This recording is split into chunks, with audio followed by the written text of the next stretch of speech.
संयुक्त राष्ट्र में मोदी के कदम को देख बाइडेन बौखला उठे। भारत ने मिलाया चीन से हाथ, दुनिया हो गई हैरान परेशान। संयुक्त राष्ट्र में हर बार की बगावत करता रहा है चीन,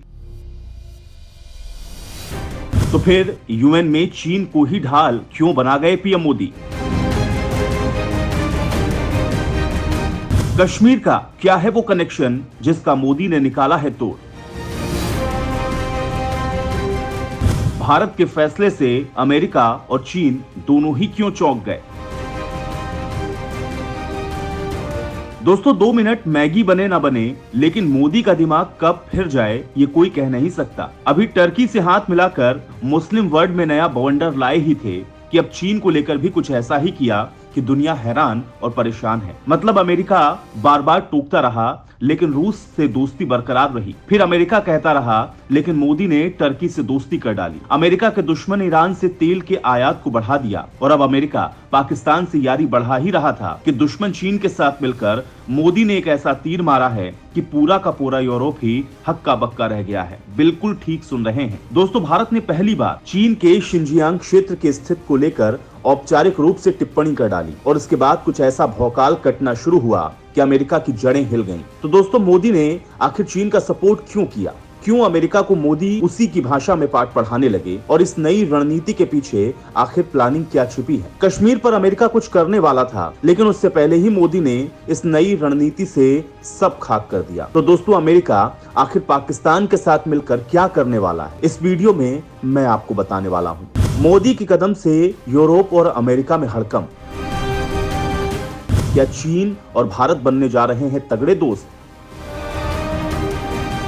दोस्तों, चीन में उइगर मुसलमानों के खिलाफ हो रहे जुर्म को यूएनएचआरसी में अमेरिका की ओर से लाए गए प्रस्ताव पर भारत ने वोटिंग से परहेज कर पूरी दुनिया को चौंका दिया। वोटिंग से परहेज करने को लेकर प्रवक्ता अरिंदम बागची ने कहा कि यूएनएचआरसी में भारत का वोट लंबे समय से चली आ रही स्थिति देश विशिष्ट प्रस्तावों के अनुरूप कभी मददगार नहीं होता। भारत ऐसे मुद्दों से निपटने के लिए बातचीत का पक्षधर है। विदेश मंत्रालय की मीटिंग में अरविंद बागची ने कहा कि भारत सभी मानवाधिकारों के लिए प्रतिबद्ध है। विदेश मंत्रालय की टिप्पणी भारत की ओर से संयुक्त राष्ट्र मानवाधिकार परिषद में चीन के शिनजियांग क्षेत्र में मानवाधिकार की स्थिति पर बहस की मांग के एक दिन के बाद आई।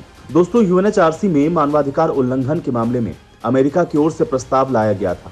यह प्रस्ताव चीन में उइगर मुसलमानों के खिलाफ उत्पीड़न को लेकर था। इस पर 47 देशों की ओर से वोटिंग की जानी थी, और इस वोटिंग में भारत भी शामिल था, लेकिन उस पर भारत ने वोटिंग नहीं की, ठीक उसी अंदाज में जैसे भारत ने रूस को लेकर किया था। और दोस्तों, इससे चीन की राह आसान हो गई और यह प्रस्ताव महज 2 वोटों से खारिज हो गया। यानी भारत अगर वोटिंग कर देता तो फिर माहौल बदल जाता। लेकिन अब मोदी के इस फैसले से न सिर्फ अमेरिका बल्कि चीन भी हैरान है, क्योंकि दोस्तों, हाल के ही वर्षों में भारत ने चीन को घेरने के लिए अमेरिका सहित कई देशों के साथ गठजोड़ किया है। ऐसे वक्त में जब भारत और अमेरिका के बीच अब तक के इतिहास के सबसे गहरे संबंध बन गए हैं, भारत का यूं अंकल सैम के खिलाफ जाना सभी को चौंका रहा है। न सिर्फ अमेरिका बल्कि ड्रैगन भी भारत के इस कदम से एक बारगी हैरान रह गया। वैसे वो जानता है कि मोदी कभी भी कुछ भी कर सकते हैं। दोस्तों, भारत के अब तक के चीन के खिलाफ रवैये को देखते हुए अमेरिका सहित अन्य कई देशों को ये उम्मीद थी कि मोदी सरकार इस प्रस्ताव पे पश्चिमी देशों के साथ खड़ी होगी, लेकिन ऐसा नहीं हुआ। सबको चौंकाते हुए भारत ने इस मामले में वोटिंग से परहेज किया, जिससे चीन की राह आसान हो गई। महज 2 वोटों से चीन के खिलाफ यह प्रस्ताव खारिज हो गया। इससे अमेरिका की चीन को घेरने की कोशिशों को गहरा झटका लगा, और माना जा रहा है कि मोदी सरकार के इस फैसले से भारत और अमेरिका के रिश्ते पर भी प्रभाव पड़ेगा।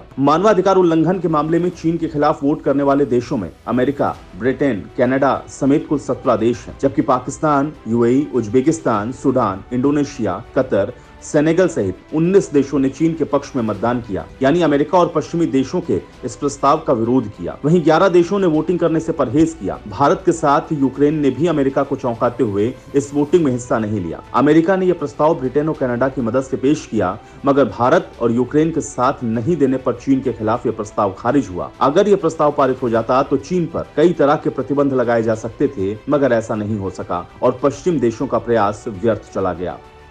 कश्मीर पर मोदी का फ्यूचर प्लान तैयार। पश्चिम की साजिश वक्त से पहले ही खाक। दोस्तों, मोदी कोई भी काम करते हैं तो उसके पीछे एक तगड़ा होमवर्क जरूर होता है और इस बार मोदी के इस नए मूव के अलग मायने निकाले जा रहे हैं। दोस्तों, मोदी को अमेरिका और यूरोपीय देशों की एक खतरनाक साजिश की बू पहले से ही आने लगी है, क्योंकि जिस तरह से अमेरिका पाकिस्तान के साथ मिलकर खेल खेल रहा है, उससे मोदी को यह क्लियर हो गया है कि जैसे प्रस्ताव चीन के खिलाफ पश्चिमी देशों ने पेश किया है, कुछ ही वक्त के बाद भारत के कश्मीर मुद्दे को लेकर भी भारत के खिलाफ कुछ ऐसा ही देश एकजुट होकर कर सकते हैं और ऐसा ही प्रस्ताव लाया जा सकता है। लिहाजा भारत ने भविष्य को ध्यान में रखते हुए अप्रत्यक्ष रूप से चीन का साथ दिया। वैसे भी पिछले कुछ वक्त में चीन और भारत के बीच में जारी तल्खी में कुछ कमी आई है। एलएसी पर तनाव भी पहले की तुलना में कम है। चीन की सेना भी हटी है, लेकिन भारत अभी भी स्थिति को नॉर्मल नहीं मान रहा है। विदेश मंत्रालय के जारी बयान में कहा गया है कि चीन के साथ रिश्ते सामान्य करने के लिए कुछ और कदम उठाने पड़ेंगे। एलएसी से दोनों ही देशों की सेना को पीछे करने वाली प्रक्रिया अभी जारी है और पिछले महीने चीन और भारत के बीच 16वीं बैठक हुई थी। तब सहमति बन गई थी कि दोनों भारतीय चीनी सेना फ्रिक्शन पॉइंट से पीछे हटेंगी।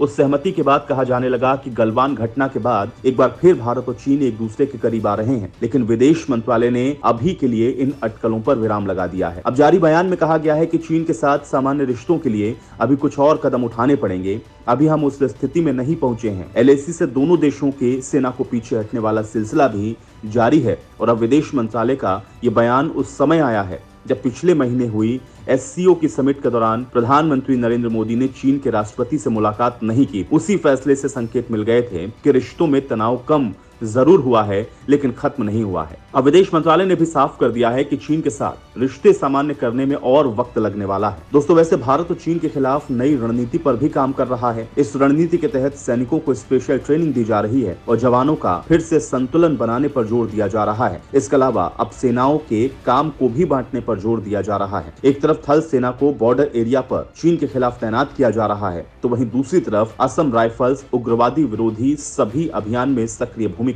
निभाएंगी।